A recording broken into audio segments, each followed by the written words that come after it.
राघवेंद्र, अगर वन विभाग मंत्री अरुण कुमार सक्सेना की हम बात करें तो एकदम अलर्ट मोड पर हैं। वो लगातार बैठक ले रहे हैं, रणनीति को लेकर बातचीत हो रही है। इस वक्त क्या कुछ जानकारी, आज रात का क्या अगला टास्क टीम को दिया गया है या लोगों को क्या बताया जा रहा है? क्योंकि फंड सैंक्शन हो चुका है गांव के लोगों के घर में, जो दरवाजे लगने हैं और जो लाइट्स लगनी है उसको लेकर। देखिए, मुख्यमंत्री के निर्देश पर जो वन मंत्री अरुण सक्सेना वो बहराइच पहुंचे हैं। सिर्फ वही नहीं पहुंचे हैं, जो बहराइच के प्रभारी मंत्री हैं डॉक्टर संजय निषाद वह भी पहुंचे हैं।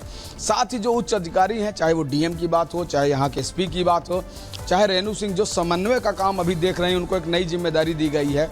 और जो अभी दुधवा जो नेशनल पार्क है, वहाँ के जो संजय पाठक हैं, डायरेक्टर हैं, जो विशेषज्ञ हैं, उनको बुलाया गया है। अभी मैंने उनसे बातचीत भी किया, रिपब्लिक भारत ने खास बातचीत भी किया उनसे कि आखिर ये भेड़ियों का हमला क्यों बढ़ा है, क्यों किस तरह से भेड़िए खूंखार हो गए। उन्होंने कई कारण बताए, कई तरह की बातें की।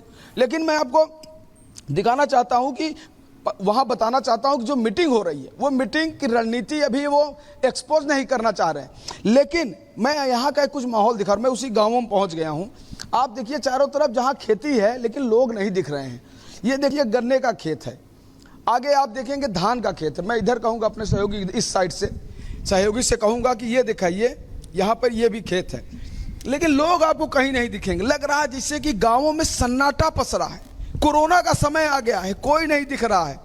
कहीं कोई एक आदमी खेत में नहीं दिख रहा है कि जो लगे कि हाँ वो आदमी ग्रामीण जो है, किसान जो अपने खेतों में काम कर रहा है। हालांकि धान है, ये ताज़ा है, लेकिन इसमें कोई भी व्यक्ति नहीं दिख रहा। यही स्थिति गाँव में है।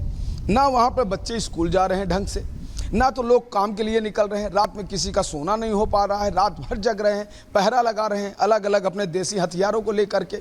कोई बल्लम बनाया है, भाला बनाया है, कोई कुल्हाड़ी लिया है, कोई गणास लिया है, इस तरह से लेकर लोग और लगातार हम आप तक हर तस्वीर पहुंचा रहे हैं। आगे भी इन लोगों से बात करेंगे, लेकिन इस बीच आपको बता दें कि उत्तर प्रदेश के वन मंत्री दावे कर रहे हैं कि भेड़िए को, खूंखार भेड़िए को पकड़ने के लिए हम लगातार रणनीति बना रहे हैं और जल्दी रणनीति कामयाब होगी। रिपोर्ट देखिए।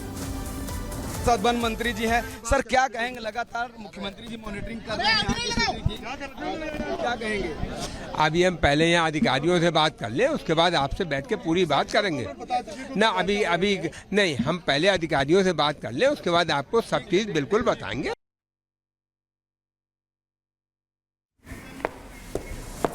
तो आप सुन रहे थे वन विभाग मंत्री अरुण कुमार सक्सेना को, जिनका सीधे तौर पर कहना था कि पहले हम टीम से बात कर लें, वन विभाग के लोगों से बात कर लें, उसके बाद हम मीडिया के सामने आकर अपनी बातों को रखेंगे।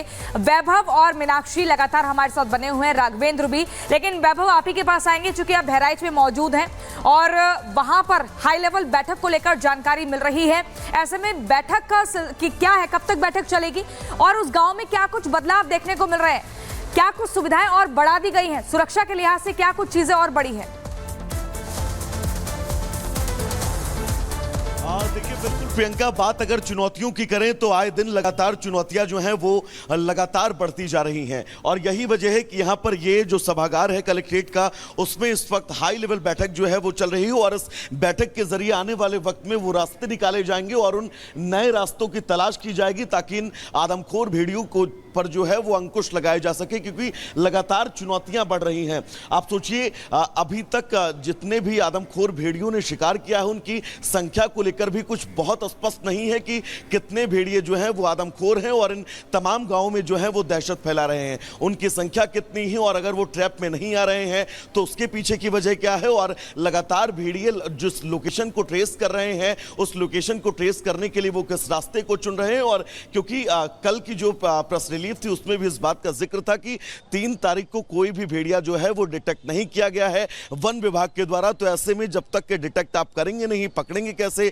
जाल आपने लगा रखे हैं, पिंजड़े आपने लगा रखे हैं। और सबसे अहम यह है कि वन विभाग की एक बड़ी मशीनरी, प्रशासन की एक बड़ी मशीनरी इस वक्त बहराइच के तकरीबन 40 से 50 गांव में झोंक रखी गई है, लेकिन उसके बावजूद भी हाथ जो हैं वो खाली हैं। भेड़िया जब चाहता है, जिसे चाहता है वो टारगेट करता है और अपना शिकार करता है, उसके बाद वहां से फरार हो जाता है। लेकिन थर्मल सेंसर हो, ड्रोन हो, तमाम तकनीकें हो, इन नई तकनीकों को भेड़िया जो है वो चुनौती दे रहा है। और ये बहुत अहम है कि अगर इसी तरह तो स्थितियां वैभव बता रहे हैं कि क्या रणनीति बनाई जा रही है बहराइच कलेक्ट्रेट में भेड़िए को पकड़ने को लेकर, लेकिन हम आपको एक रिपोर्ट दिखा दें कि कैसे लोग अपने स्तर पर ही प्रयास कर रहे हैं कि भेड़ियों की भूख से वो अपने बच्चों को बचा सकें। लोग हाथों में लाठी डंडे लेकर अपने बच्चों को बचाने के लिए प्रयास कर रहे हैं और अब खुद ही लोग घरों में दरवाजा लगा रहे हैं, जैसे कि दरवाजा लगाकर वो अपने बच्चों को भेड़िए की भूख से बचा सके। एक रिपोर्ट देखिए।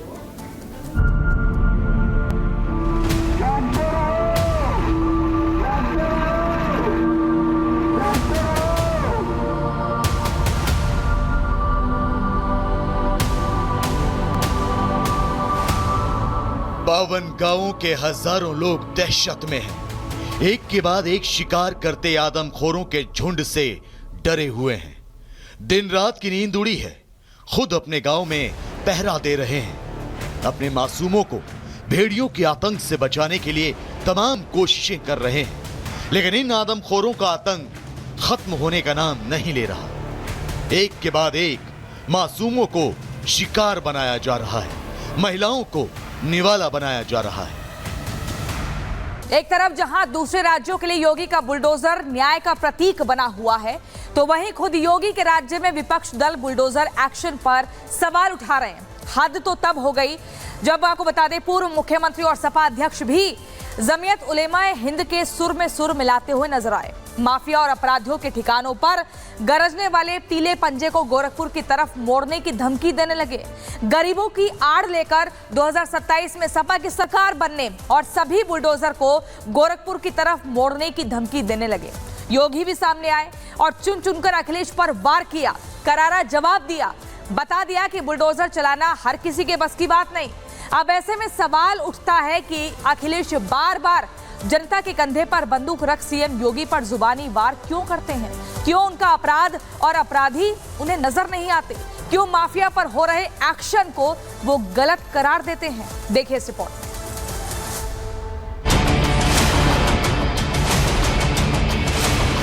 बुलडोजर जैसी क्षमता और दृढ़ प्रतिज्ञा जिसमें हो वही बुलडोजर चला सकता है। दंगाइयों के सामने नाक रगड़ने वाले लोग बुलडोजर के सामने वैसे पस्त हो जाएंगे। योगी राज में उत्तर प्रदेश में जीरो टॉलरेंस की नीति के तहत काम हो रहा है। अपराध और अपराधियों का हिसाब हो रहा है। जो माफिया और बदमाश हैं, उनके घरों पर पीला पंजा चल रहा है। जहां एक तरफ सूबे की जनता अपने मुखिया से खुश है, तो वहीं दूसरी तरफ विरोधियों के पेट में दर्द हो रहा है। उत्तर प्रदेश के पूर्व मुख्यमंत्री और समाजवादी पार्टी के अध्यक्ष अखिलेश यादव ने सीएम योगी का नाम लिए बिना एक लंबा चौड़ा पोस्ट लिखा और योगी के बुलडोजर एक्शन पर निशाना साधा। अखिलेश यादव ने लिखा कि 2027 के विधानसभा चुनाव में बीजेपी का सफाया होगा। बीजेपी की सरकार में निर्दोष लोगों को सताया जा रहा है। समाज का हर वर्ग परेशान बदहाल है।